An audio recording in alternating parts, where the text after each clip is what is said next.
lead us from death to immortality. Om Asato Ma Sadgamaya Tamaso Ma Jyotirgamaya Mrityorma Amritangamaya. Welcome and a very good evening to our eminent speakers, respected participants, and also the esteemed members of BVCK. Now, we are in the 2-day international level webinar entitled Pandemic and Its Consequences, A Journey Through History, organized by Bharata Vidya Charcha Kendra, Bardwan. From the earliest times to the present day, pandemics have affected human history in myriad ways, demographically, culturally, politically, financially, and of course, biologically. It is indeed fascinating to undertake a study on the evolution of pandemics and the effect on human civilization across spatial and temporal frames. The present webinar focuses on the effect of pandemics from socio-political viewpoints, humanistic perspectives, and the changes brought about in linguistic and textual genre. Without much ado, now I would like to invite Mrs. Sutopa Chatterjee, music artist, for the opening song of this webinar. We may offer this opening song to the Corona warriors who devoted their lives for the well being of humankind. Opening song আগুনের পরশমণি by Sutapa Chatterjee. সকলকে আমার নমস্কার।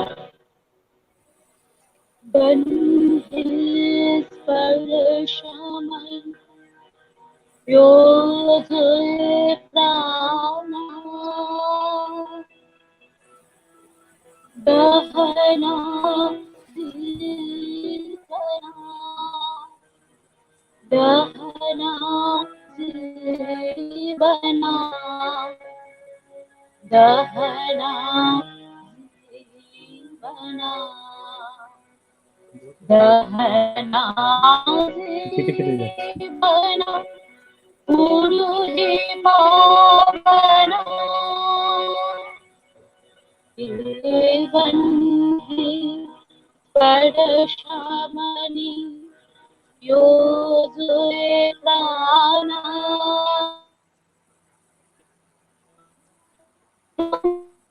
देहयं समुद्रियता देवालये तव दीपपुरता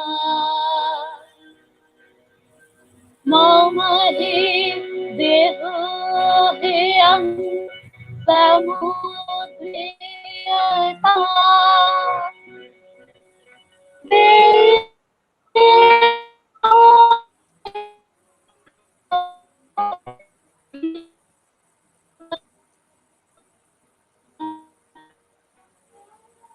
কেটে যাচ্ছে কেটে যাচ্ছে বল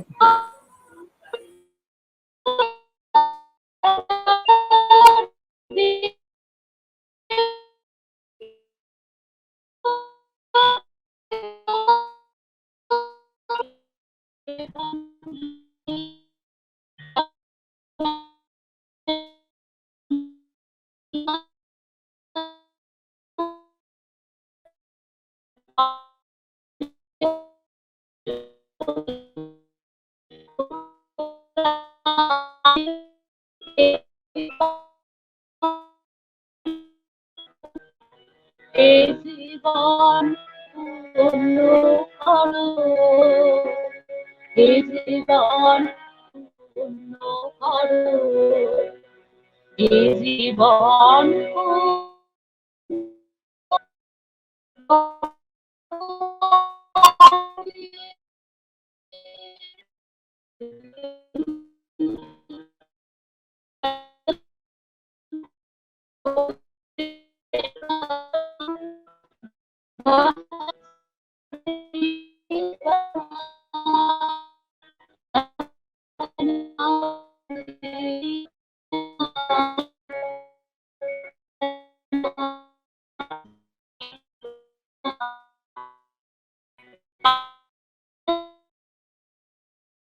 তুমি পাবনা আগুনে পরশুনি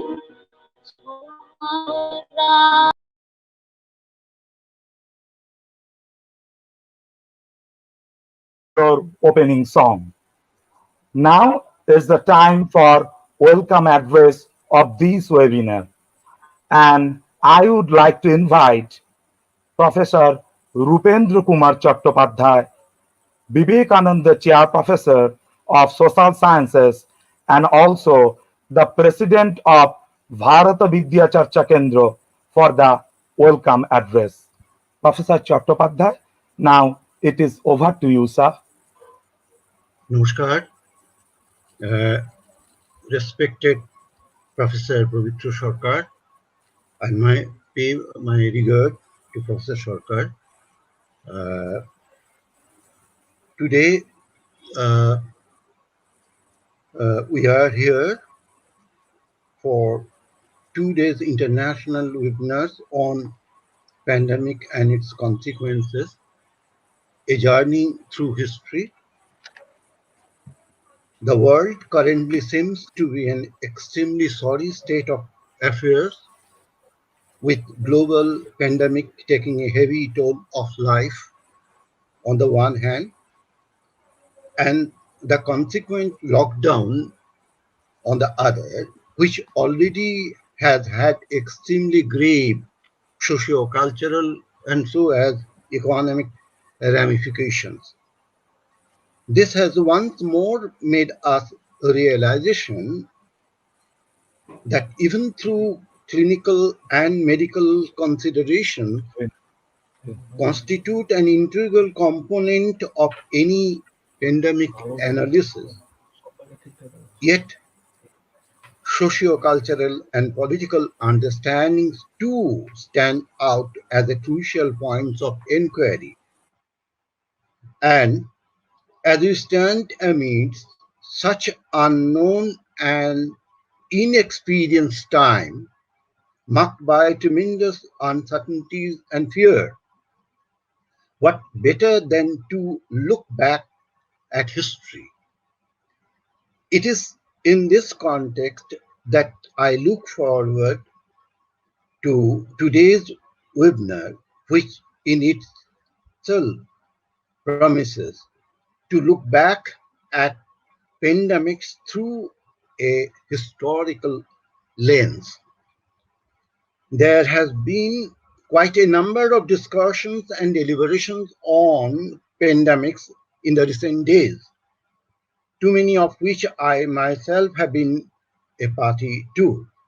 However, given today's range of speakers and their diverse theme, I hope the webinars to be really noble and distinct in its approach, which I believe, apart from enriching our historical opinion, would also go on to inform contemporary approaches towards pandemics and their cures.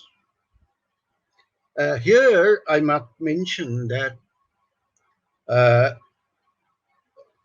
I'm a very much poor fellow so far as the diversification of pandemics and its other allied problems. However, through my subject, that is archaeology, I have some of the interesting evidence related to the pandemic uh, or the disasters in the ancient world, from Harappan civilization to historical one. And there are so many evidence in our archaeological, epigraphic, and other records, so far as the literature that give us enormous knowledge to explain the various facets of historical contours of the pandemic and its consequence. Uh, Bharat Vidya Charcha Kendra, the organizer, is an interdisciplinary center of study in Bardwan with a distinctive aims and objectives of cultivating different branches of knowledge related to Indian studies. The society was founded on 16 February 2000, which had been followed by official registration in 2001. The founder of this society, late Professor Bhaskar Chattopadhyay, Professor, Bardhaman Department of History, Bardhaman University. Since its inauguration day, the society, as a common platform of cognitive umbrella, has been providing the scholars and students of various social science disciplines and humanities multidimensional spectrums for expressing their ideas and thoughts, so that in future it will also render such type of work. Today, first of all, I welcome all, including all participants, uh, and first of all, I must mention Professor Pavitra Sarkar, former Vice Chancellor Rabindra Bharati, for giving mm, uh, his thoughts on pandemic, epidemic, and language, and Mr. Ishan Chakravarti, PhD Fellow, University of Chicago. He will talk about textual genera, theories of disease, and the experience of epidemic, smallpox, and the Shitola Mongol Kabbo of 17th and 18th centuries Bengal is certainly a new dimension of the subject concern. And the next day, that is tomorrow, will be with Swami Shastragyananda of Narendrapur Ramakrishna Mission.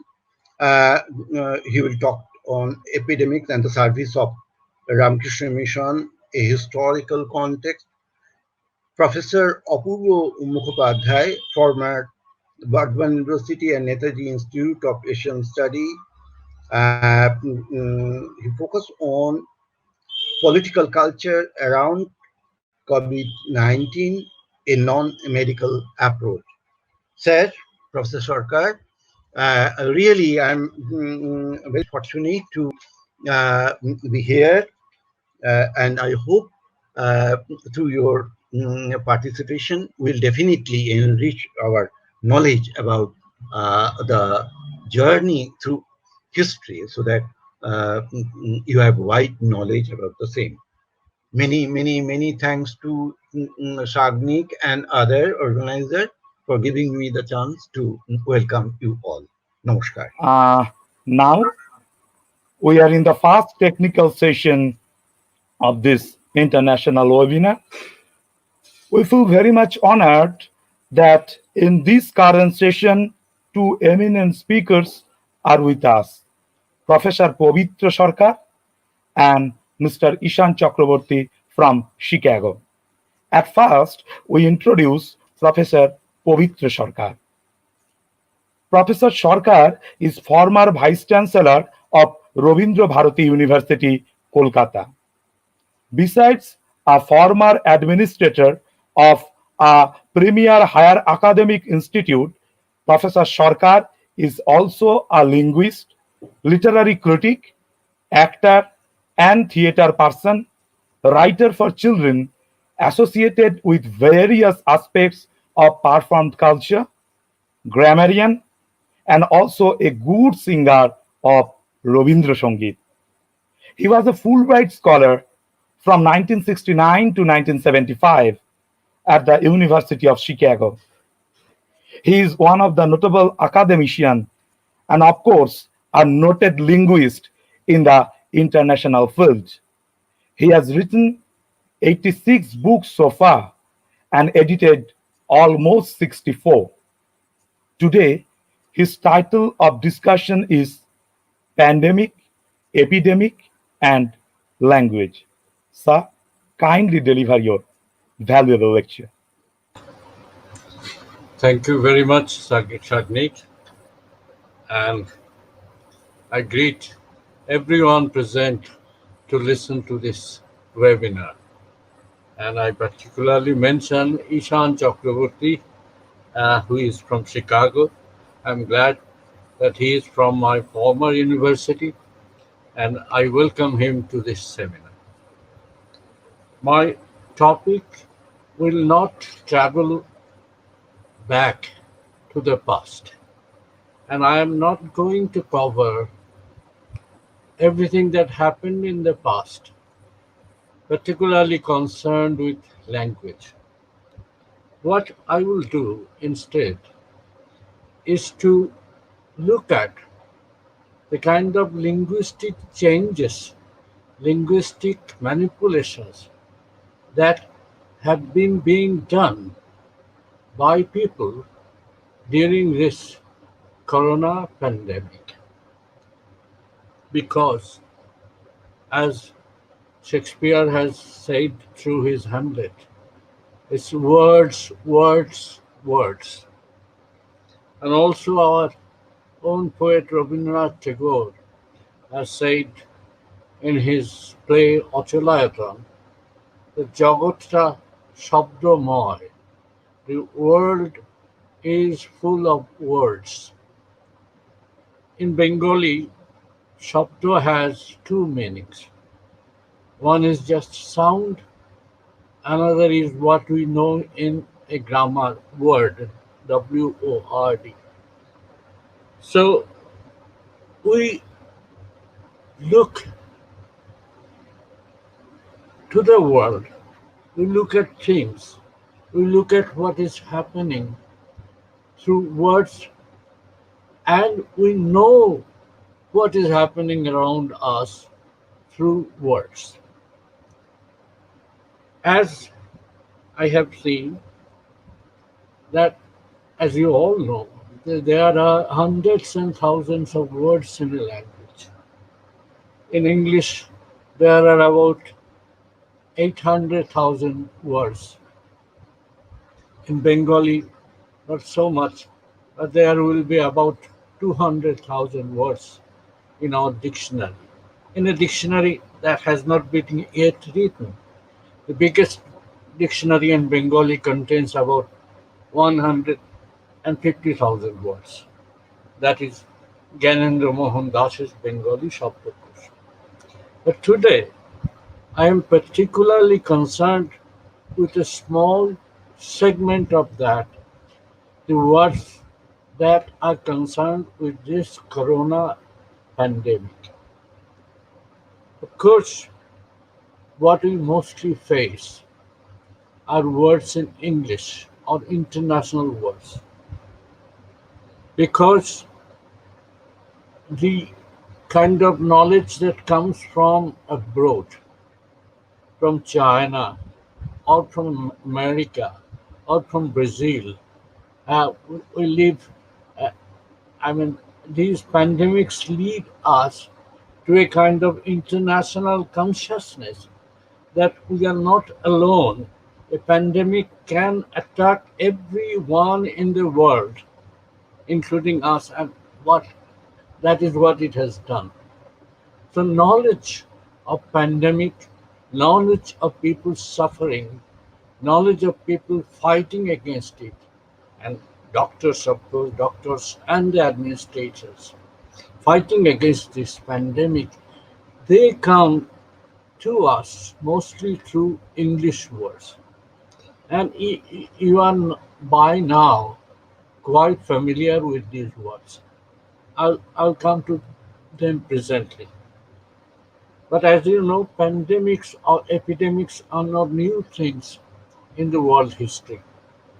In literature, in history, of course, uh, uh, there are hundreds of occurrences of such pandemics, and to an extended sense, pandemics or epidemics have covered other human disasters also. What are these? These are holocausts. These are devastating wars. These are famines, and such other human disasters have been metaphorically extended as endemics or pandemics, epidemics or pandemics. So words come pouring into us. Words, some of us we know what they mean, some of us we don't know. New names are thrust upon us. For example, the natural disasters, which have also been metaphorically included into epidemics and pandemics for uh, disasters like natural disasters like tsunami, like Amphan or Umphun, like Ayla, the cyclone. These words come in and they get away. I mean, leave a kind of detestable memory, a gloomy memory, but they go away. These are one time words that come to our consciousness and then are obliterated mostly from an individual memory, but they are recorded in history, in human history, of course. So these words, we are always facing these words coming to us, and we are instead we are throwing these words out to others. আমি একটা ওয়েবিনারে আছি, পরে কথা বলবো। ঘন্টা।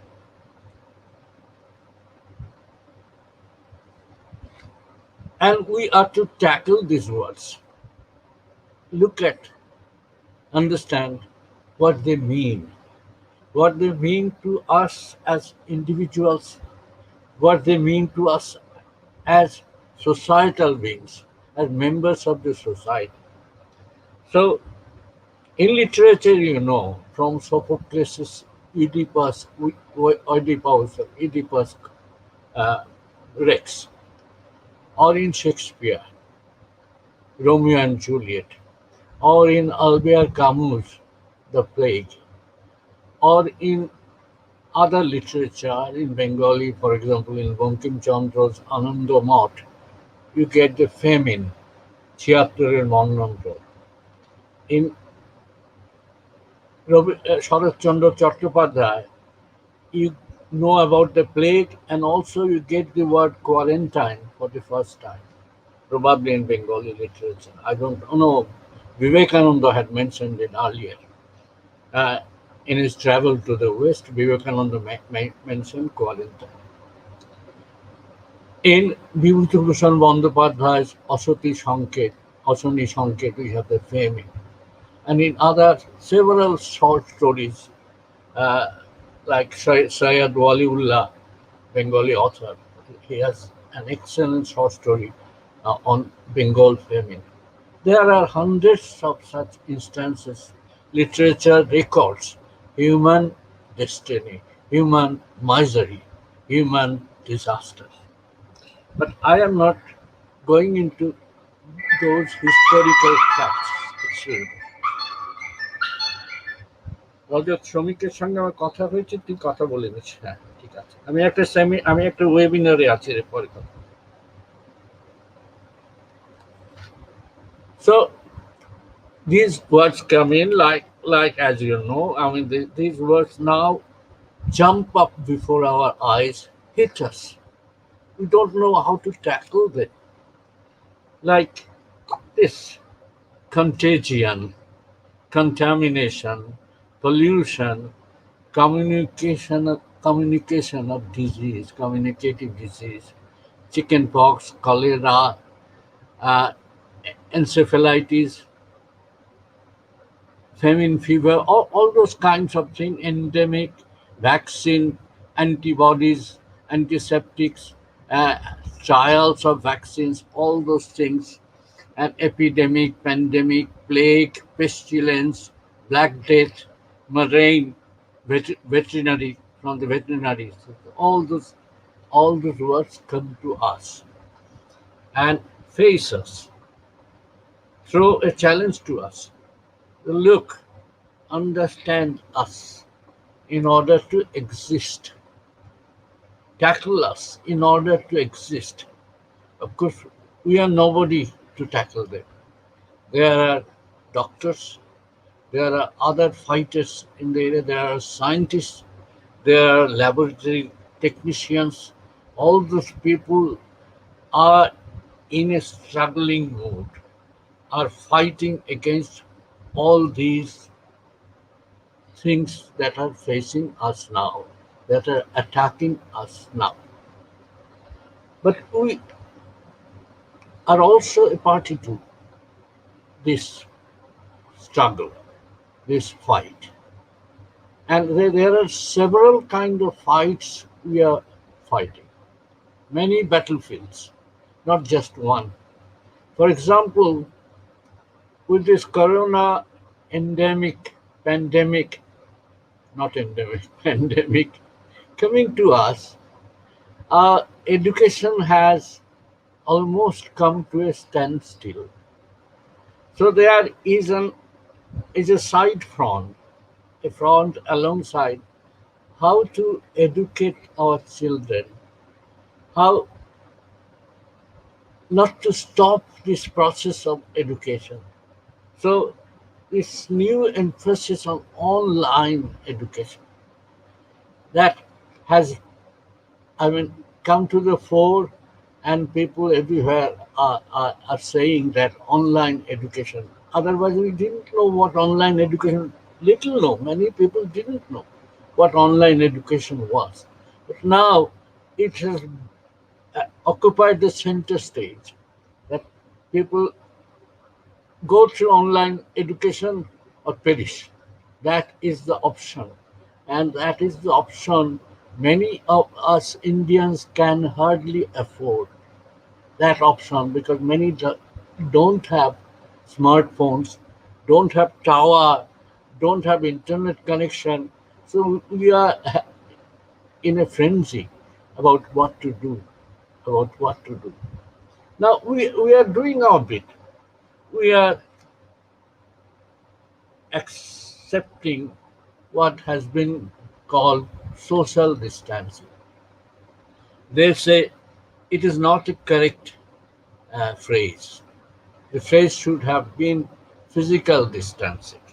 But social distancing, I don't know, it's probably the media that has thrown up this phrase and it has become quite popular. People are bickering that it is not the correct phrase, but it should be physical distancing, but social distancing is being bandied about all around us. So there is a kind of uh, isolation or quarantine, and we are living in the home, at home, and are not going out.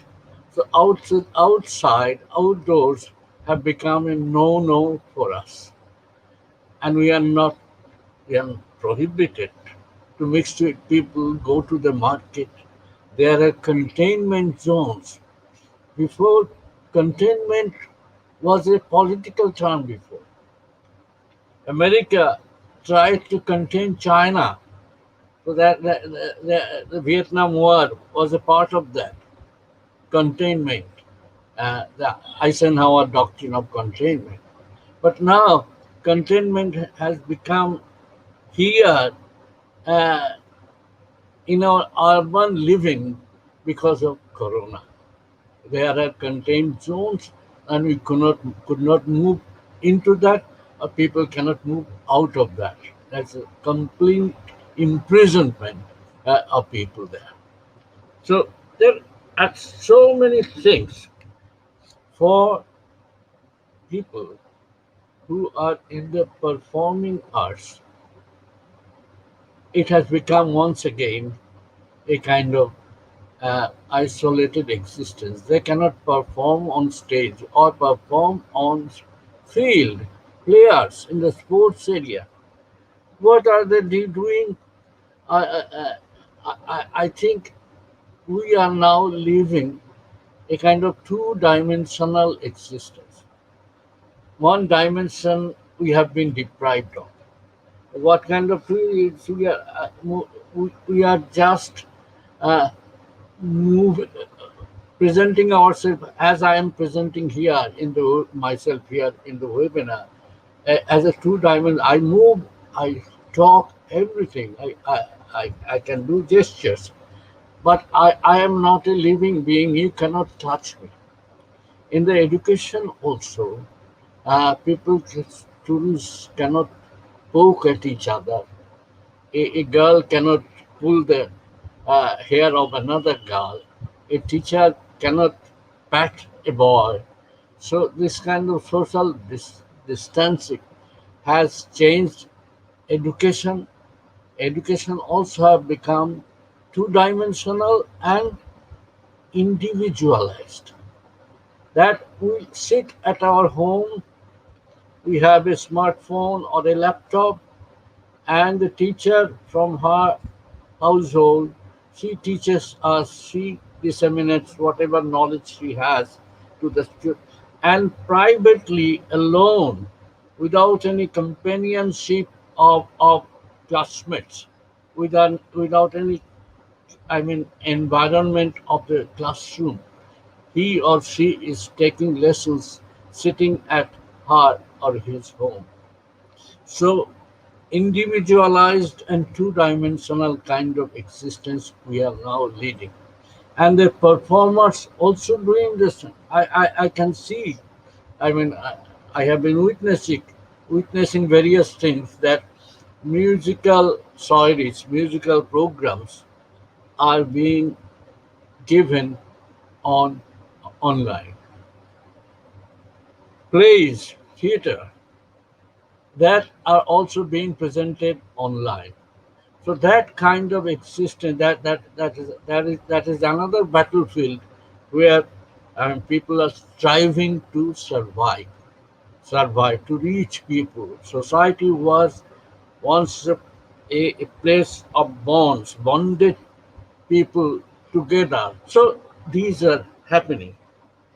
And what are the psychological repercussions, psychological effects of this isolation, individual individualization of consuming everything as individuals, not as a body of people, as we did in the cinema hall or a theater, in a theater, a body of people breathing on the neck of another and pushing others out to go out. So that is not happening anymore in our lives. And what there are changes of meaning also. For example, two terms, positive and negative. They had a kind of connotation, familiar connotations, you know. Positive was something favorable, negative was something unfavorable, something uh, not to be, I mean, hopeful about.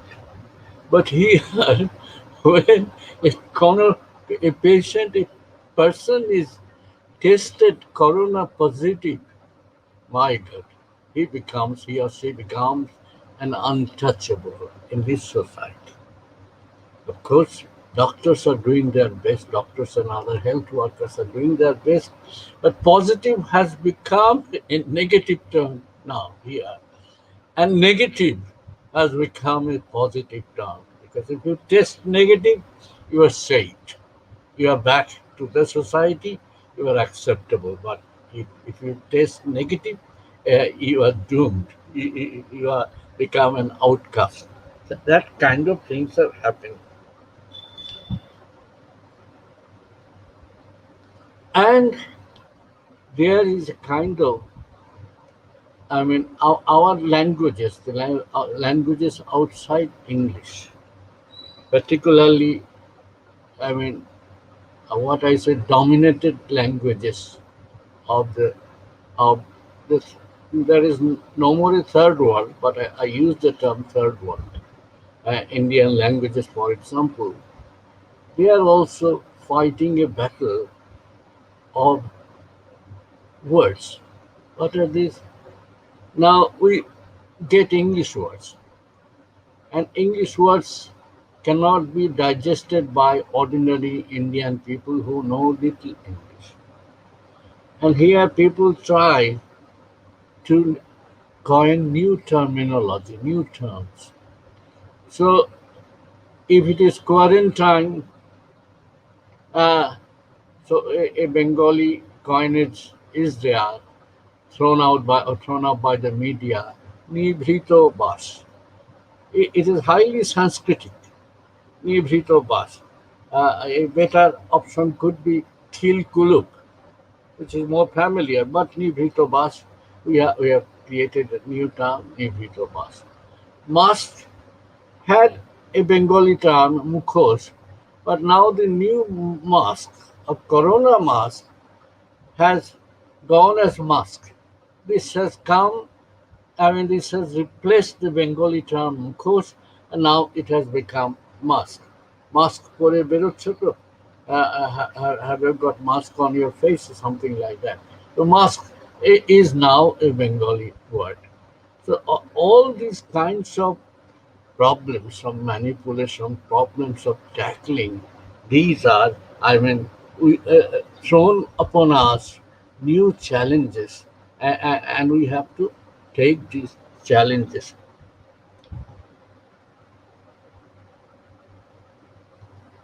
We have to borrow words. And once again, I will come to the last point. Once again, probably because of this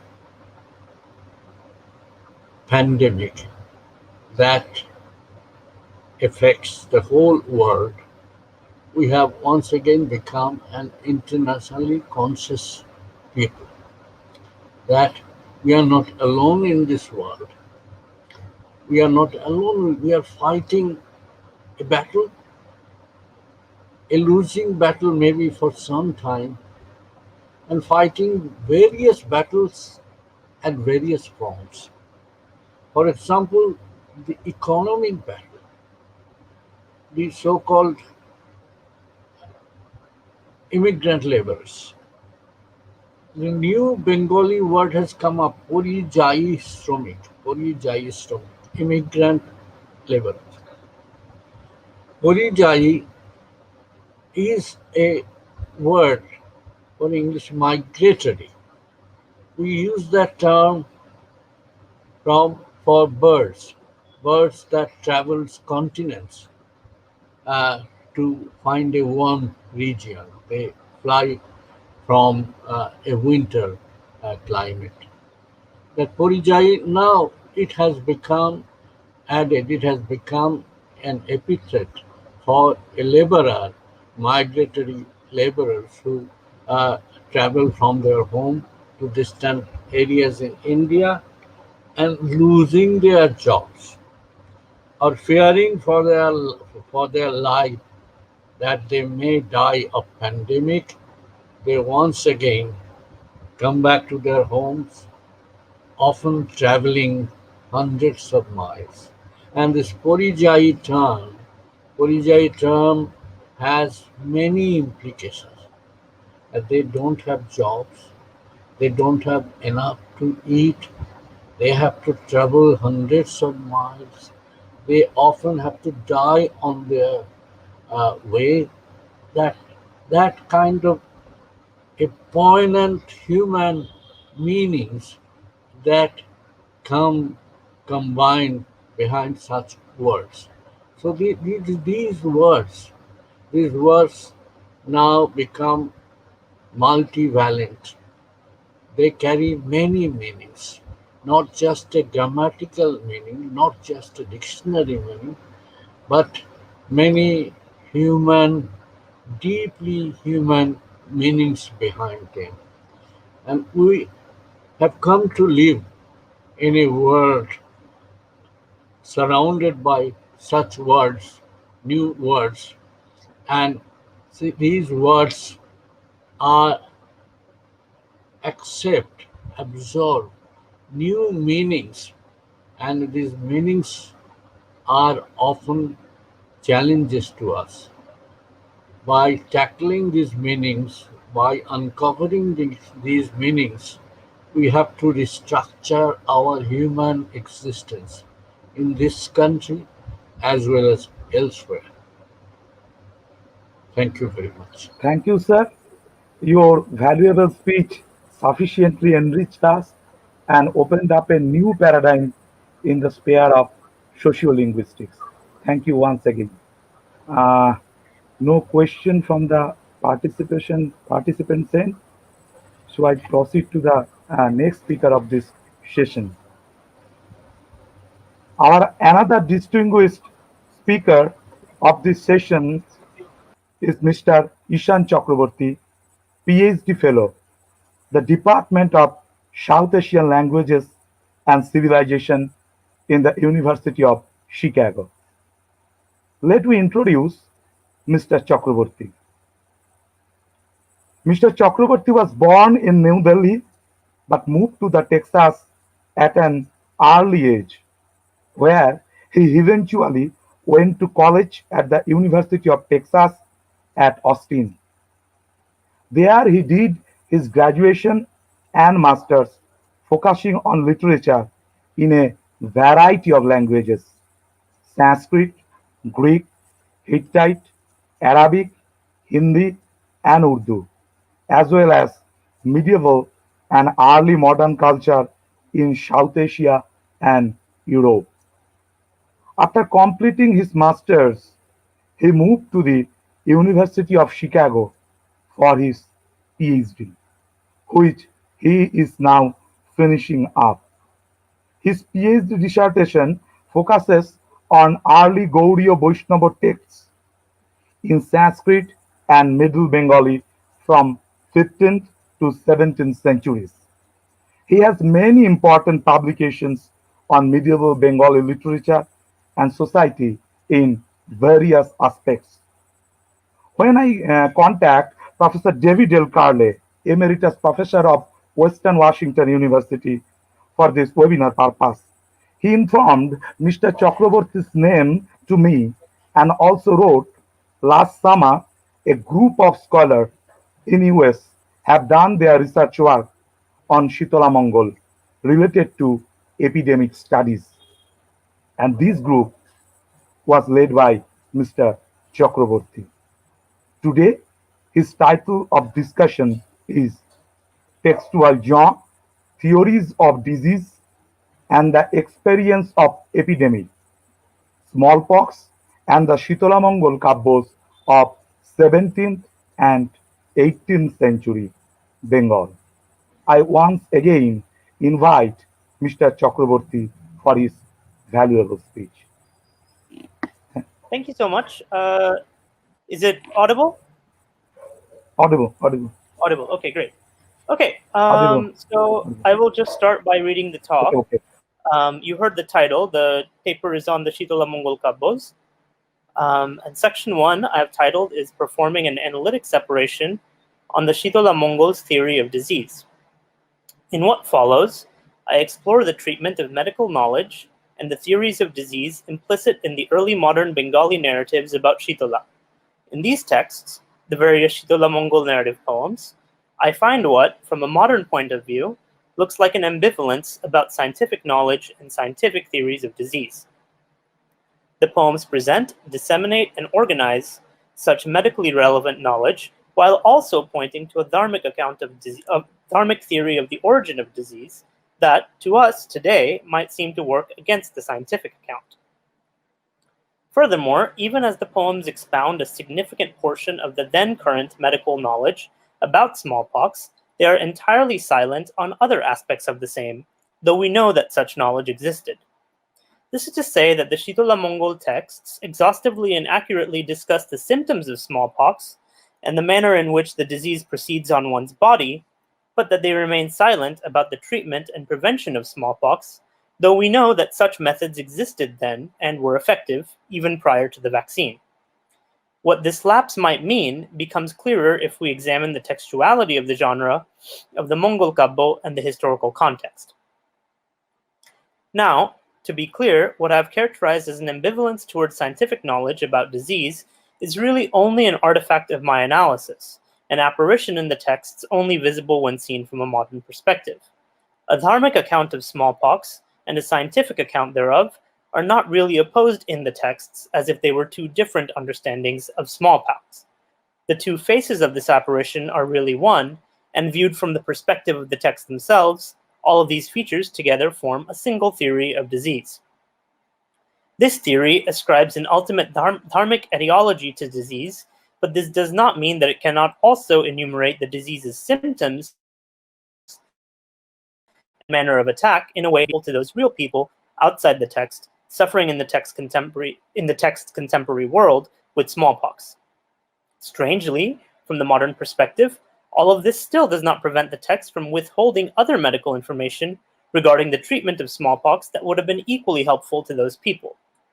The analytic task here is to resolve these apparent paradoxes.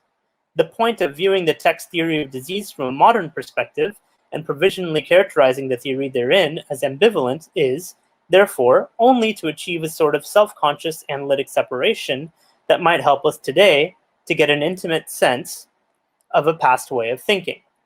Such separation only helps organize our analysis. After provisionally viewing the two faces of the apparition, one has to put them together to see the real figure where the analytic artifact once stood. When we do so, we are able to reconstruct the text theory of disease, the reasons for the text's commitment to this theory of disease, and the intended consequences of this commitment, the text prescription.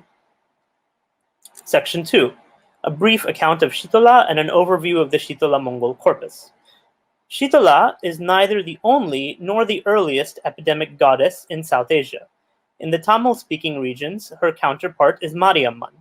Throughout the entire subcontinent, one can find various other such deities, all with much smaller, locally circumscribed followings. Before we have evidence for the worship of Shitola, we have the widespread worship of the Mahayana Buddhist goddess Parnashavari, who actually seems to have been Shitola's historical predecessor in Bengal, where, like Shitola, she was particularly popular. Parnashavari is depicted as an Adivasi woman, a Shavari, associated with the hilly forests of the eastern Deccan, who lives in the forest and wears a skirt made of leaves, Parna. She is known to be a powerful healer and is invoked for a wide variety of conditions. Her domain is thus not limited to epidemic disease, though she seems to have played, and still plays, a particularly important role in this regard. Unlike the more localized goddesses, including the South Indian Mariamman, but like Shitola, her worship is translocal and much more so than Shitola's. We find her across the Mahayana regions, including Buddhist South Asia, Tibet, Mongolia, and China, both in the present and in the past. The earliest evidence for her veneration dates from at least the 10th century CE. Much of this evidence comes in the form of sculptures, and many of these sculptures of Parnashavari come from Pala Bengal and the surrounding areas. One particularly interesting sculpture from Pala Bengal in the 11th century depicts her crushing an anthropomorphic figure who is covered in pustules. She is flanked by representations of two other figures whose forms in the sculpture are much smaller than hers. These two figures are none other than Shitola and her assistant Jorashur. The sculpture has been interpreted by Miranda Shaw, among others, to represent Parnashavari's victory over smallpox, a task in which she is assisted by Shitola and Jorashur. Several more images like this exist, and all are from Pala Bengal in the 10th to 12th centuries CE. And so, Shitola's cult seems to have overlapped with Parnashavari's in the early period, eventually displacing that of Parnashavari with the disappearance of Mahayana Buddhism from the region. Chitola is classically depicted riding a donkey while naked with a winnowing fan in her hands, but her depictions can take on other forms as well, largely according to the economic abilities of those producing her image. She can be a much simpler anthropomorphic representation, perhaps just a stone with a face on it, or present in pure abstraction, symbolized by and taken to be installed in a small golden pot. Her worship spreads across what is now North India, including Gujarat, Punjab, the Hindi-speaking regions, and of course, Bengal and the northeast. The earliest evidence for her worship comes from the Pala sculptures mentioned above, in which she rides a donkey while naked and carries a winnowing fan. But her worship, as evidenced by sculptures featuring this very same depiction, is evident from other areas at a similarly early time. One such sculpture is from 12th century CE, temple in Sajakpur in Gujarat. Another is from 1178 CE, and we find it at a temple in Osia, Rajasthan. If her worship was formalized in Pala Bengal sometime around the 10th century, then it quickly spread across all of what is now North India. Throughout this area and across time, she has had several associations, including smallpox, other poxes, measles, the welfare of children, and the inability to bear children. As Susan Wadley has pointed out, none of these associations are consistent across time and place. Some Shitolas are pox goddesses with no connection to children, others are the opposite, and still others combine both roles. What does remain consistent, though, is her association with the Ayurvedic concept of coolness, hence her name, and substances thought to be cooling, according to Ayurvedic thinking, play a prominent role in her worship and in the treatment of diseases attributed to her. For instance, one worships her with cold water, neem leaves, and the offering of cold or uncooked foods. Likewise, one treats her patients by cooling them with water, neem leaves, various fanning methods, cooling powders, and cooling ointments. Her patients additionally cannot be fed anything but cooling foods, which means adherence to an unspiced vegetarian diet taken cold. You can't have warm food. Textually, though, we don't have evidence of Shitola with a firm date until the early modern period. And in this period, we suddenly have quite a lot of it, almost all connected with smallpox and almost all from Bengal. The first datable text that mentions Shitola is Bhava Mishra's Bhava Prakasha, an Ayurvedic text in Sanskrit from the 16th century. Here, Bhava Mishra, in the course of discussing smallpox, quotes an 8-verse hymn to Shitola that he says he has taken from the Kashi Khanda of the Skanda Purana. This latter reference, unfortunately, is not firmly datable, not just because of the vagueness concerning the Skanda Purana's dates of composition, which we date to sometime between the 8th and 13th centuries, so quite a bit time gap, but because the quoted portion has not actually been found in any Puranic text. Nonetheless, it is clear from Bhava Mishra's work that Shitola was thought of specifically in connection with smallpox by the beginning of the early modern period, by the 16th century. And it is clear from the Pala sculptures that Shitola had a particular popularity in Bengal from the late medieval period onward, perhaps with some connection to smallpox, though this requires that we interpret the pustules on the body of the anthropomorphic representations crushed under Parnashavari's feet as smallpox pustules specifically, an interpretation that seems inconclusive to me, as the pustules could come from any number of other diseases, or perhaps just stand in to represent grotesque sickness in general.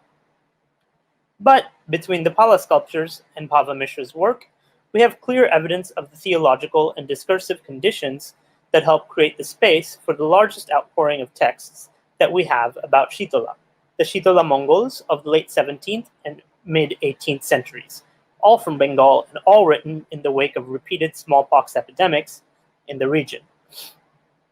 The very existence of the genre of Mongol Kabbo, which by 17th century in Bengal already allowed for a sort of historical realist reflection on contemporary social problems, processes and problems, of course also contributes in large part to the discursive conditions necessary for the efflorescence of a literature connecting Shitola with the then contemporary smallpox epidemics. To this set of discursive conditions, literature of the early Gorya Vaishnavas through the 16th and 17th centuries, for these texts were also already in the habit of historicizing their present, and they did so precisely by building on the models of the Puranas and other Mongol Kabbos. Taking all this together, then, by the late 17th century in Bengal, we have 1. The widespread popularity of a goddess who is specifically connected with smallpox. 2. A general cultural habit of reflecting on contemporary realities in literary works. And 3. A more specific cultural habit of reflecting on contemporary social problems through narratives about the descent of a particular divinity into the worlds of mortals, for this is the form of the Mongol Kabul. When epidemic smallpox became a social problem, then, it only made sense for people to write Shitola Mongols. Understanding the material conditions for the efflorescence of the Shitola Mongols requires us to ask why smallpox became an epidemic problem in Bengal at this time in the first place. Fortunately, this has been well studied by Ralph Nicholas in a series of articles. To summarize his findings briefly, one needs to have a population dense enough to sustain the transmission of the virus at an endemic level before it can erupt in an epidemic. Prolonged and repeated droughts help the virus along, for the virus does its best in hot, dry weather. Droughts also assist the cause of the virus by ensuring ill health on the part of a nutrition-starved population. Droughts have an economic effect as well, for the receipt of taxes and rent by landlords and rulers depends on the agricultural activity of the land, and when that activity suffers, their economic extraction suffers as well. If these people unjustly continue to demand the same amount of wealth as they did in non-drought-stricken years, the population suffers further and risks even more health problems brought on by poverty and poverty-induced malnutrition. Political turmoil are common in such conditions and also contribute to a further degradation of economic and biological well-being. All of these conditions were uniquely present in Bengal in the 18th to mid-18th centuries and created an environment ripe for the continued eruption of epidemic smallpox. Once firmly established in the population in these centuries, it became impossible to get rid of the virus until its eradication by vaccination in the 1970s. And of course, the combined conditions of political turmoil, drought, poverty, and the economic extraction of the rulers and landlords only continued to the present, always assisting the cause of the smallpox virus, and now also contributing to that of the coronavirus. The first Shitola Mongol was written in 1690 by Krishnoram Das, interpreting this text as one that gives more importance to fever than smallpox, and noting that 60 or 70 years go by until the composition of the next Shitola Mongol, Ralph Nicholas and Sarkar have concluded that it might have predated the bulk of the smallpox epidemics and the concomitant outpouring of the Shitola Mongols. The next Shitola Mongol seems to be Haridevas, written around 1750 from what is now the Howrah district. This is the Shitola Mongol that I have been working on and which I will discuss today. Soon after Haridev came Kobibalov, who wrote his Shitola Mongol between 1752 and 1756 from what is now the Midnapur district. Manikram Ganguly from what is now the Hooghly district also wrote his Shitola Mongol in the 1750s. Another poet from the Hooghly district, Kobibalov Devokinandan, also wrote a Shitola Mongol sometime in the mid-18th century. All of these Shitola Mongols are available only in fragments, owing to the structure of the Shitola Mongol performance. Performers can select various different episodes from various different Shitola Mongols and stitch them together into a single performance. The episodes from these various Shitola Mongols that survive in manuscript form, therefore, are the ones that prove to be popular enough in the performances to merit continued manuscript transmission. The most well-known Shitola Mongol today, and the only complete one, was written by Nityananda Chakravarti, writing from what is now the Midnapur district, sometime between 1756 and 1770. There are no manuscripts of this Shitola Mongol. Instead, it survives only in print, and it was printed in a book for the first time in 1878. If manuscripts existed, its printing seems to have made them obsolete, and also consigned the other Shitola Mongols to obsolescence. A second printing of this text in 1932 or maybe 1933 added an introductory episode containing the birth of Shitola and Jorashur, thus completing the Shitola Mongol. Lastly, there is one more Shitola Mongol written by Ramnarayan Bhattacharya, and published in 1874, but it also has no manuscript. This text focuses on the birth of Shitola and Jorashur, and Nicholas and Shorkar suspect some relationship between this text and the appended introduction to the 1932-1933 reprint of Nityananda Chakravarti's Shitola Mongol. I turn now to a discussion of the textuality of the Mongol Kabbo. What do these texts do, and what are they for?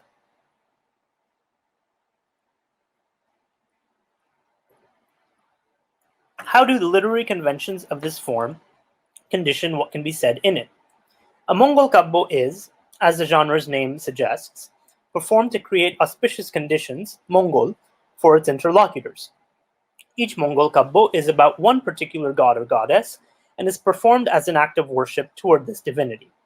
Listening to, writing, and reading a Mongol Kabbo is meant to inculcate a sense of devotion oriented toward the god or goddess in question. The structure of a Mongol Kabbo is always in two parts. In the first part, which takes place in the divine realm, a god or goddess yearns to be worshipped by mortals who do not yet recognize the divinity in question. This lack of recognition can be quite specific. There is often a particular person who refuses to offer worship.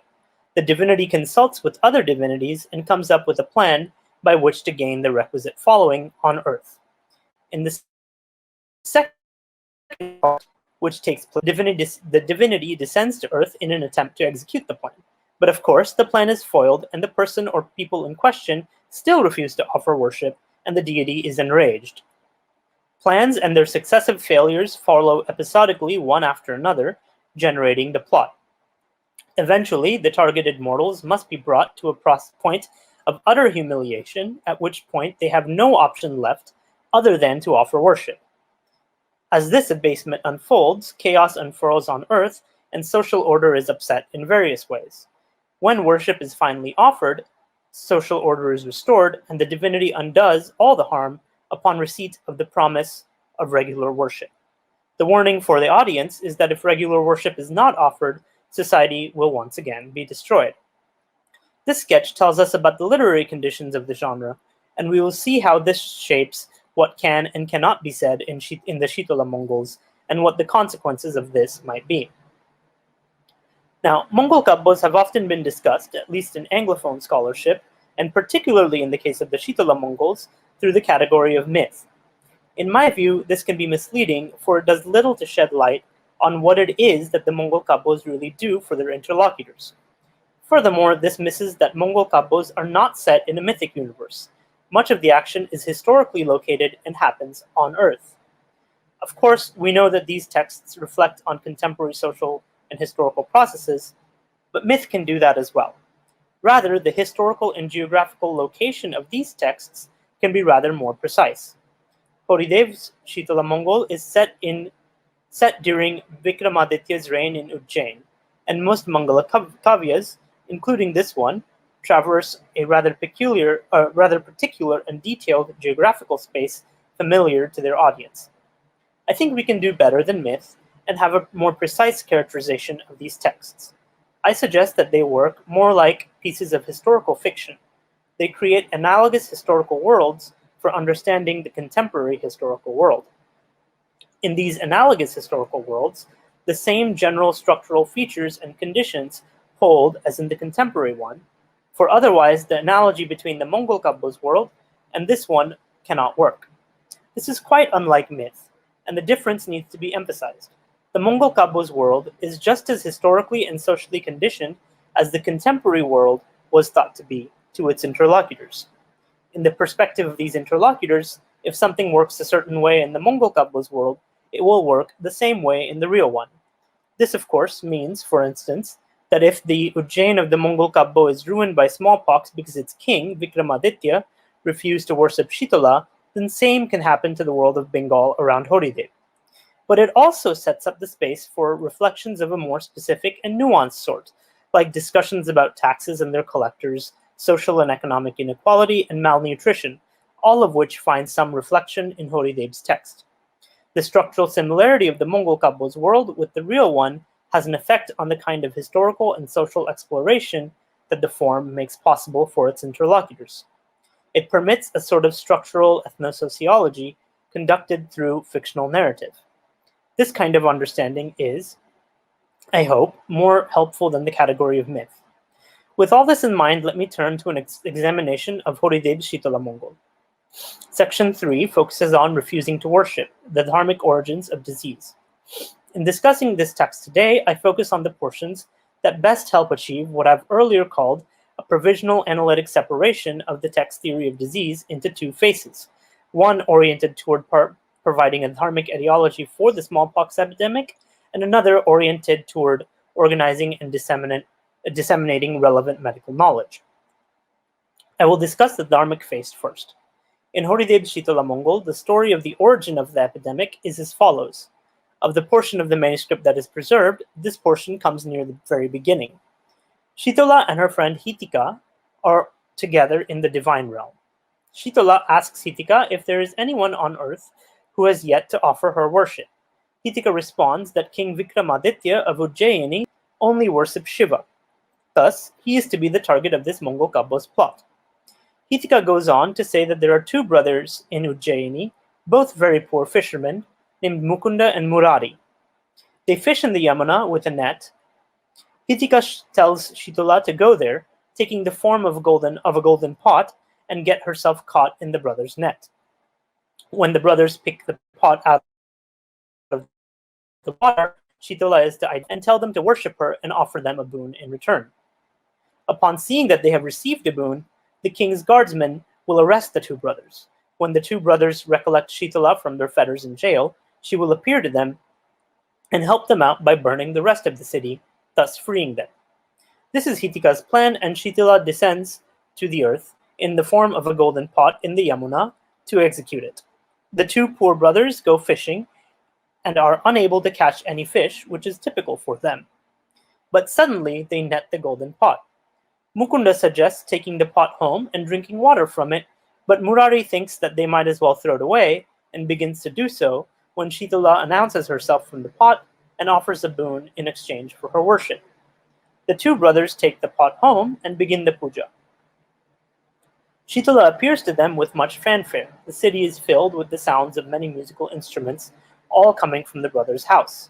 The two fishermen, once poor and unable to eat, have now suddenly become very rich.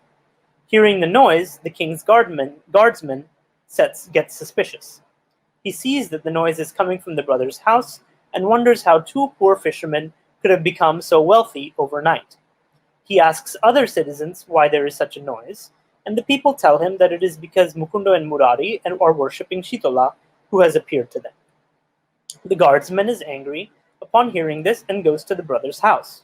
He sees their wealth and assumes that there can only be two explanations for its existence. Either the brothers have robbed and killed the merchant, or they have stolen the contents of an entire warehouse. When the guardsman sees the pujo set up with the golden pot, he thinks that the brothers have stolen it as well and asks them to confess the crimes by which they must have acquired all this wealth. The brothers reply with their story of the fishing net, which of course the guardsman does not believe. The guardsman goes back to the king to relate the matter, and the king orders his army and the guardsmen to go back to the fisherman's house and arrest them. This happens, and the fishermen are brought to the court and then bound and put in jail and tortured. The golden pot is taken away from them, and the king orders the goldsmith to test the purity of the gold by heating it over a fire, and he begins to do so. Shitola, who is still inside the pot and has a preference for coolness and an aversion to heat, is of course enraged and disrespected and disappears to go back to the divine realm. The king too is furious at the sudden disappearance of the golden pot. Back in the divine world, Chitola tells Hitika that she is not happy with how the plans have turned out. She has been disrespected, and so have her only two followers, the fishermen. Furious, she announces her revenge. Just as the king tried to burn her with fire, she will burn him. Hitika now gives her a new plan by which she can achieve this. She tells Shitola to summon her son Jorashur. She does so, and he arrives. Jorashur asks his mother why he has been summoned. She tells him the whole story and asks him to summon his servants, who are the Vranagana or the Rogagana, the demons of the symptoms of smallpox and other diseases. I will visit this bit in greater detail in the next section. The symptom demons arrive and assemble together with Jorashur before Shitola. They announce themselves and boast of their powers. They then go down to Ujjaini and begin the infection process. They attack, infect, and kill the king, his court, including the guardsmen, his family, all his subjects, and domestic animals, birds, and plants. The only beings spared the destruction are, of course, Mukundo and Murari, and the king's eldest son, Gunarnava. Gunarnava is spared because to him falls the lot of actually doing penance and, by means of a long quest, arranging for the conditions that will eventually lead to the worship of Shitola and the eventual restoration of social order. The basic outline of the dharmic etiology of the epidemic is clear. It is the fault of the kings for not worshipping Shitola and for setting her on fire instead. But what takes some unpacking is more interesting and requires us to see the text creation of an analogous historical world. We have seen that drought and famine are important material conditions for the intensification of a smallpox epidemic, and we know that such conditions existed in mid-18th century Bengal.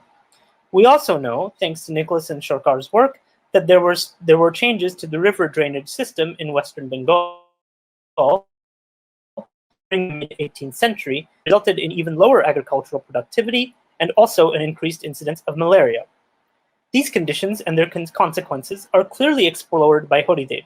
Mukunda and Murari go fishing in the Yamuna but are never able to catch any fish and must go hungry, with only water to drink. Thus, in the analogous historical world, the same conditions and structures hold as in the real contemporary one. When they do catch Shitola instead, the fishermen, though destitute, are dutiful to Dharma and worship Shitola as instructed. They are rewarded for their rights by the boon of wealth.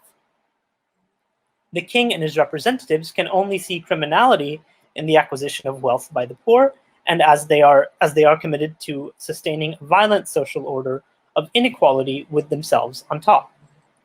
In fact, another passage indicates that the royalty takes the fisherman brothers' newfound wealth as a threat.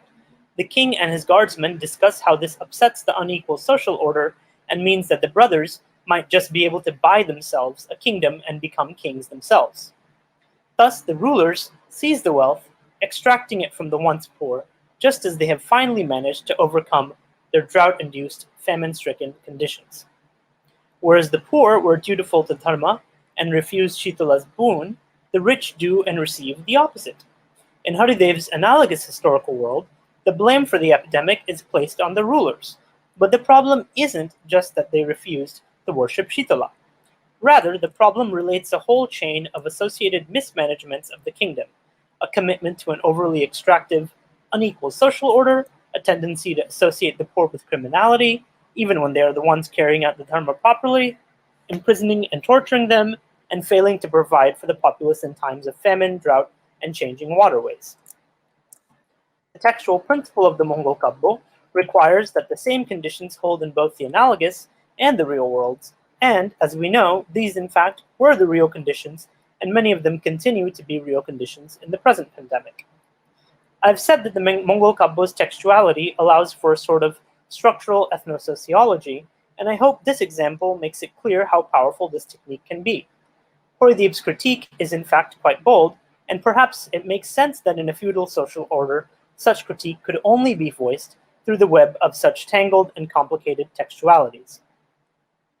A popular understanding of dharma today reduces it to religion and the observance of rites. Even the scholarly literature on Shitola and her traditions often seems to suggest that participants in that tradition believed that smallpox had an ultimately religious origin, caused by the failure to worship Shitola regularly and properly. Perhaps some believers in contemporary South Asia share this view. But this is the thin concept of dharma and only a shallow glimpse at the Shitola tradition's understanding of the etiology of epidemic disease. In Haridev's Shitola Mongol, the failure to worship Shitola in the proper manner is the culmination of a long and connected chain of causality. The moment in which the king has the goldsmith set fire to Shitola's pot cannot happen without the rest of the action that leads up to it. Though this moment is the last straw that finally brings on the epidemic of her wrath, disrespect towards Shitola is distributed throughout the chain of events. It happens every time that the king and his representatives mistreat the poor fishermen. In fact, when Shitola returns to the divine realm to complain to Hitika, she herself specifies that she felt harmed on these occasions in addition to the one in which her pot was set aflame. Thus, this entire must be understood without isolating the specific ritual misdeed, the burning of the pot, from it. When we do this, we cannot reduce the text concept of dharma to religion, and dharma appears instead as a category that combines social, economic, and ritual acts, holding them together. Smallpox does not arise just because of the ritual mistreatment of Shitola. This dharmic face of the theory of disease in the Shitola Mongol tradition is thus emphatically not just its religious side.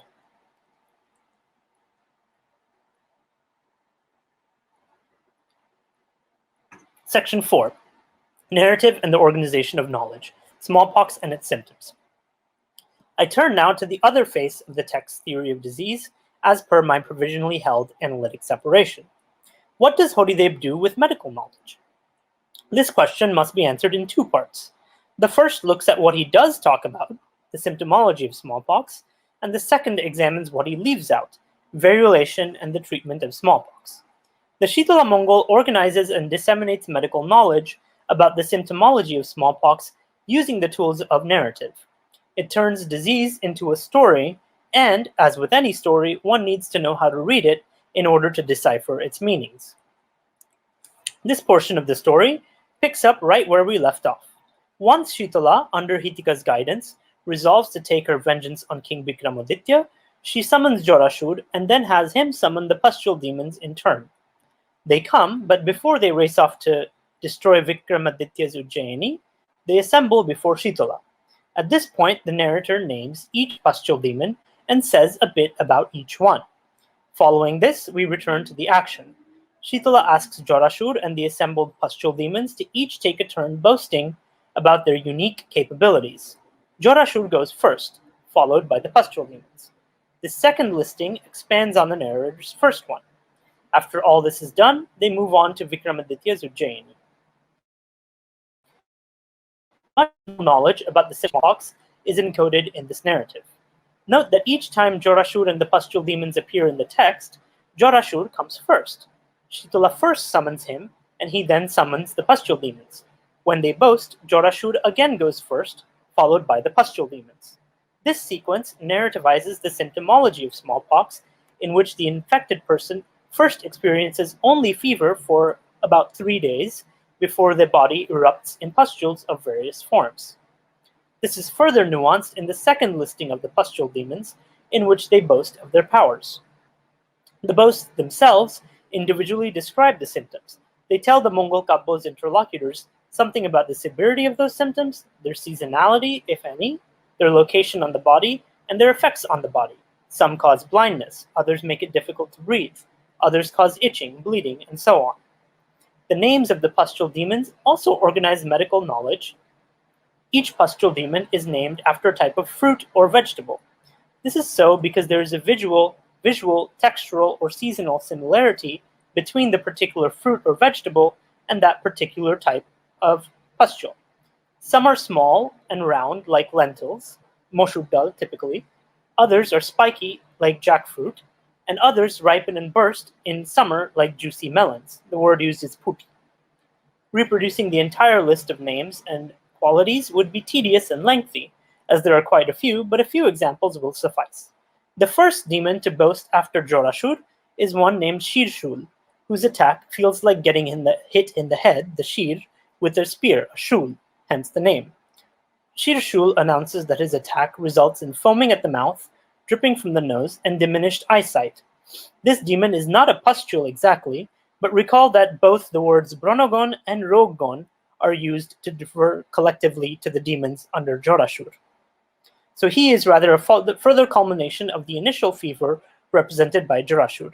This explains his place in the list between Jorashud, who goes first, and the pustules proper who follow. The next demon is the first actual pustule.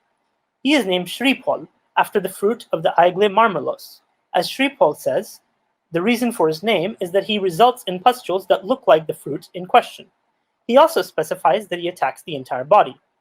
Many more pustules follow, and at the end of the list, a few other diseases, all of which deform the skin, like measles, milmila, leukoderma, and leprosy, kurikushti, are added in for good measure. Knowing how to read this sequence allows one to translate narrative events into medical knowledge. This knowledge allows for the diagnosis of smallpox, the detailed observation of its procession on the victim's body, an assessment of the severity of the particular case, and gives potential patients and caretakers some idea of what to expect. Smallpox was thought to be the presence of Shitola embodied on the patient, and it was important to know how to recognize the signs of her manifestation. Understanding the performance context of the Shitola Mongols helps us further appreciate the significance of this portion of the text.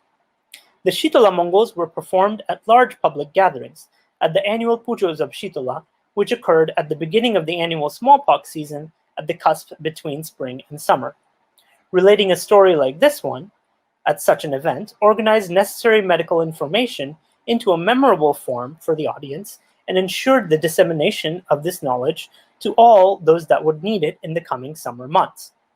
Episodes like this one, featuring the narrative representation of the sequence of the symptoms of smallpox as the sequential arrival of Jorashur followed by a host of pustule demons, a visual taxonomy of these symptoms achieved through a list of plant-based names attributed to the demons under Jorashur, and the detailed description of each individual symptom through a set of boasts made by Jorashur and the demons, in fact occur in every Shitola Mongol that has survived. Since the surviving texts are all fragments, and we know that only the most popular episodes survived, we know that episodes featuring such narrativized symptomologies were extremely popular. They're hardly the most exciting episodes from either the perspective of plot or the emotional intensity. Not much happens, and there is no tension. So the reason for their popularity must be sought elsewhere. These episodes were necessary to their performances because they were crucial. They related knowledge needed for the community's well-being, and this is why they were so popular. Section 5. The silence in the texts. Variolation and the treatment of smallpox. If the Shitola Mongols took such care in organizing and disseminating medical knowledge necessary for the well-being of the community, the absence of any mention of variolation, or for that matter of any other kind of treatment, in these texts is striking and requires explanation. Variolation, which is called tika, the same word that is later used for vaccination, is, if successful, granted lifelong immunity from smallpox. The procedure involved introducing a small and controlled amount of the pus from the pustules of someone who had smallpox into the body of someone who did not have the smallpox through a series of small puncture wounds made on the healthy person's body with a needle. Great care was taken to minimize the amount of pus transferred. Often the pus was collected and stored on absorbent cotton for a year before its introduction into the healthy person's body. The point of such techniques was to ensure that the material transferred was of the lowest virulence possible. The variolated person, often a child, would thus be intentionally infected with a mild case of smallpox. Following recovery, the person would then be immune forever. Variolation, as Nicholas points out, was based, this is a quote, was based on the idea that smallpox was produced from a seed, a bij, mixed with the blood of a person, implying a theory of infection not contained in the Ayurvedic humoral explanation of the disease, end quote. In 1731, Robert Colt, a British man, documented the practice in Bengal. In 1755, another British man, a surgeon named Edward Ives, did the same. In 1770, Stavorinus, a Dutch man, did the same. Thus, variolation was known and practiced in Bengal throughout the mid-18th century, exactly the same period as the composition of the Shitola Mongols. Why then do Haridev and the authors of the other Shitola Mongols not talk about it at all? To explore this question, we need to think through the textuality of the form. Is it even possible to talk about variolation and other kinds of treatment aimed at minimizing the incidence of severity of smallpox in Shitola Mongol? The rules of the form require that the human characters have to get smallpox and be driven to a point of submission to Shitola. They may have no possible cure worship. It is tempting to conclude from this that the texts do not discuss variolation and treatment because they cannot do so within the framework of the literary form. But I think this is wrong. In Mongol Kabo texts, the divinity's plans are often repeatedly foiled by humans, who come up with means to resist them temporarily or partially. The divinity then comes up with a new plan to which the humans respond, and so on and so forth, generating the plot. Human submission must happen only at the end of this process, by which point the humans are fatigued, having tried and lost everything. In the Shitola Mongols, which are much shorter than other Mongol Kabos, the humans give up rather quickly. But this did not have to be the case according to the rules of the form. One can easily imagine a Shitola Mongol in which Shitola attempts to infect a kingdom, but fails to do so fully because of the humans' practice of variolation and other forms of treatment. For the humans, this would work to an extent, buying the king some time to ponder his next move. Likewise, Shitola, having at least dealt some damage, would have to think of a way to come back stronger next time. This process could continue with various forms of variolation and treatment, generating a long series of episodes rather than the abbreviated form of the texts as we have them. Victory and defeat for both parties would be partial and mixed until the final submission of the humans to Shitola. In fact, such a plot fits with the historical facts of smallpox in the 18th century rather well. Variolation and treatment did work, but only partially, and they always came with the risks that they would not work at all for some recipients. Likewise, smallpox always came back year after year, stronger in some years than in others. Even vaccination did not change this picture until the 1970s, owing to the low levels of vaccination and the errors made in the process, particularly in the early period of vaccination. A Shitola Mongol with a plot that includes mention of variolation and other forms of treatment is thus well within the rules of the form. Rather, we have to conclude that the silence of the Shitola Mongols on this count is intentional, and that this therefore is evidence of something in the social world of the texts beyond the limitations of a literary form. This is the point at which we can put the two faces of our provisionally held analytic separation back together. Variolation was based on an infectious theory of disease, focusing on the disease as seed, as bija. Other treatments were based on Ayurvedic humoral theories of disease. The Shitola Mongols mention, in fact, neither of these theories, and are instead based solely on a dharmic theory of disease, which sees disease as having its roots in social, economic, and ritual mismanagement, not in the humors, and not in some sort of bij that mixes with the blood. The exclusivity of this theoretical commitment is a choice made by the authors of these texts. The choice has intentional consequences, which are effectively the author's prescription. The authors of the Shitola Mongols are advocating for an exclusively dharmic response to disease. For them, an epidemic ought to be dealt with only through proper social, economic, and ritual management. Previous researchers seem to have thought that the attitude of these texts consigns both the real people of temporal and the people in the analogous historical world of the Mongol Kabo to a position of almost pure passivity at the mercy of Shitola. In this view, ritual appears as the only domain in which an active response to disease is possible. People can and must worship Shitola, but they can do little else.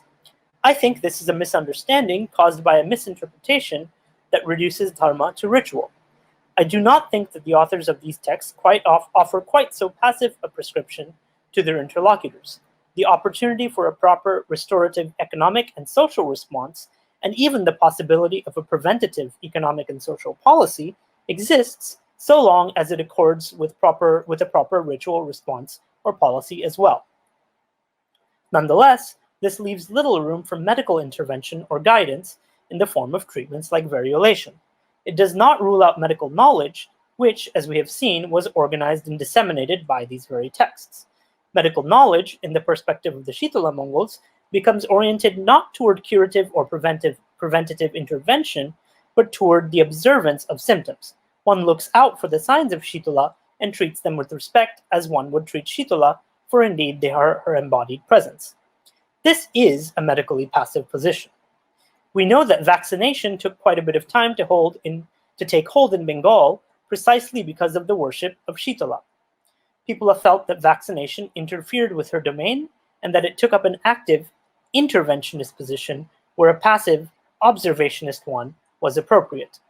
Extant scholarship shows that variolation was not thought of as being contrary to Shitola's desires, for, unlike vaccination, variolation was thought to summon Shitola into the body rather than shun her away.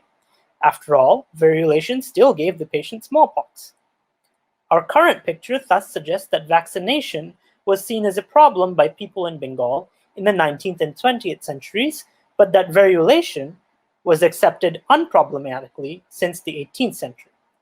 I suggest 18th century Shitola Mongols is evidence to the contrary, and that this shows us that the same conflict between observationist and interventionist responses to disease played out with respect to variolation in at least the mid-18th century. Note that variolation still involves a form of intervention rather than observation. Variolation intervenes to actively summon Shitola and give someone smallpox, rather than leaving the choice to Shitola herself. This, I submit, means that it was felt to be inappropriate to the observationist medical response prescribed by the authors of the Shitola Mongols.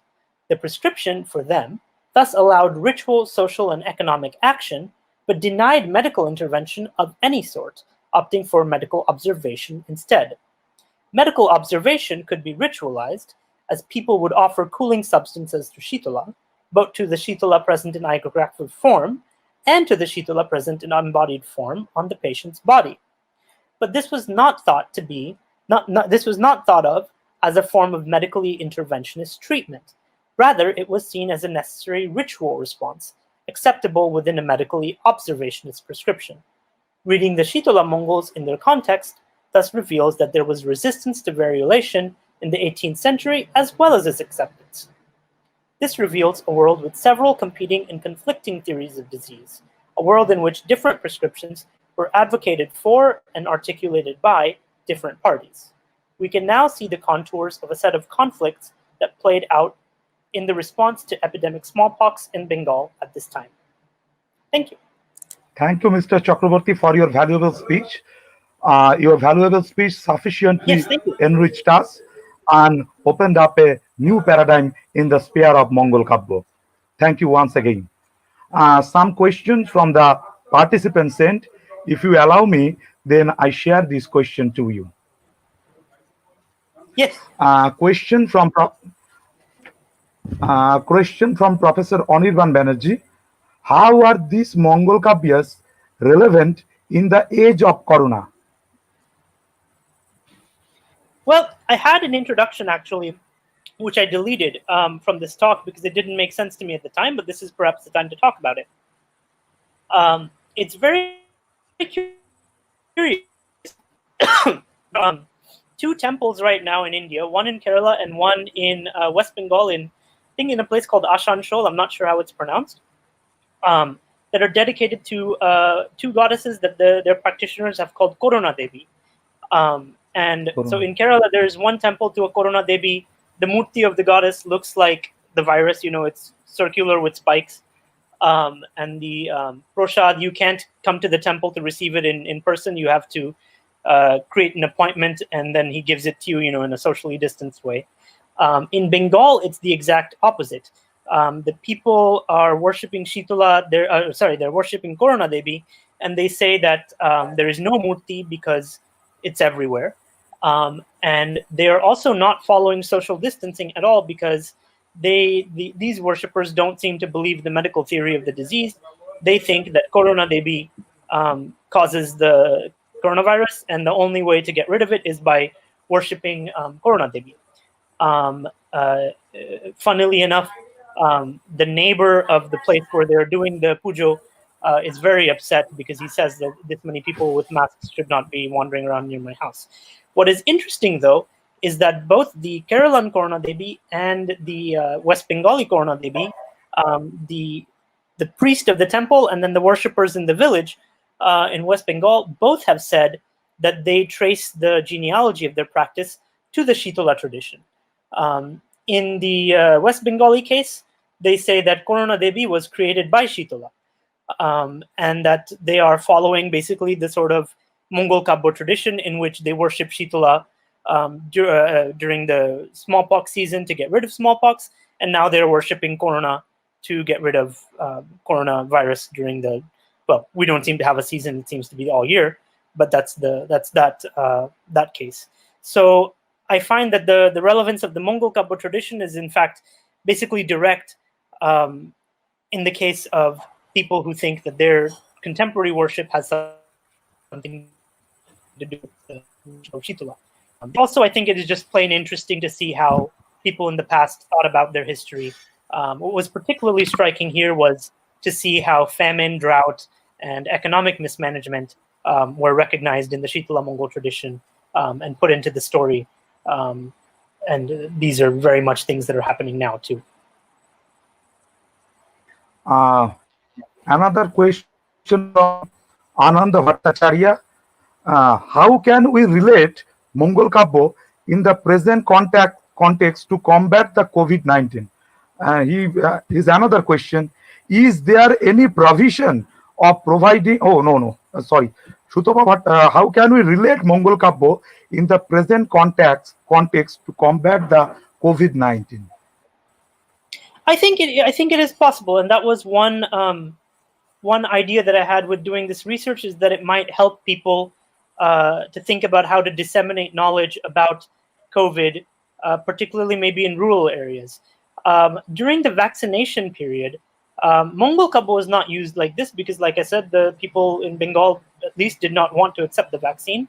But there are records that folk stories and folk tales and folk songs were composed about vaccination, and gayons would be distributed throughout the rural areas to sing about these songs and teach people how to give the vaccine, how to come in for vaccination, and such things. I think it would be possible and probably worthwhile for people in the contemporary world to think about ways in which we can compose, texts like Mongol Kabbos today to help disseminate medical knowledge about COVID, because it's clearly not going away, and disseminating such knowledge is very important. I have seen that a few Portuas have painted various parts in which they depict the virus and depict social distancing measures and symptoms and things like this. So at least in contemporary West Bengal, it's being done through the artistic medium, visual artistic medium. It would be very interesting, I think, to see if people would be interested in doing it, in the medium of songs and the composition of Mongol Kabbos. Of course, I can't do that. I can't sing and I can't compose Mongol Kabbos, but it would be very good if someone would. Just a question from me, Mr. Chakravarti. In field survey, we see that some areas in Bengal, Shitola and Manosha deity has been merged each other.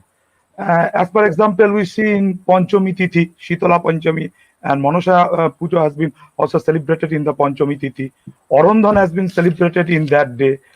And in the Gramthan, Manosha and Shitola deity has been placed each other.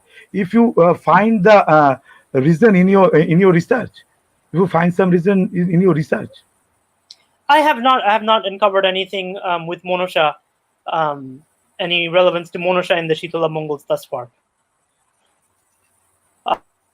But I do want to say that I only became interested in this because of the pandemic. So I've only been reading Shitola Mongols since maybe May or so. So maybe in the future I will find something, but I have not found anything with Monosha so far. But the volume that you helped edit, the big one, it might have something in it. So yeah. Thank you, Mr. Chakravarti. Thank you. Thank you once again. After a good informative session, now is the time for close of day one. Thanks everybody once again. See you tomorrow positively at 5 p.m. IST with the technical session 2 of this webinar. Still then, stay tuned. Good night.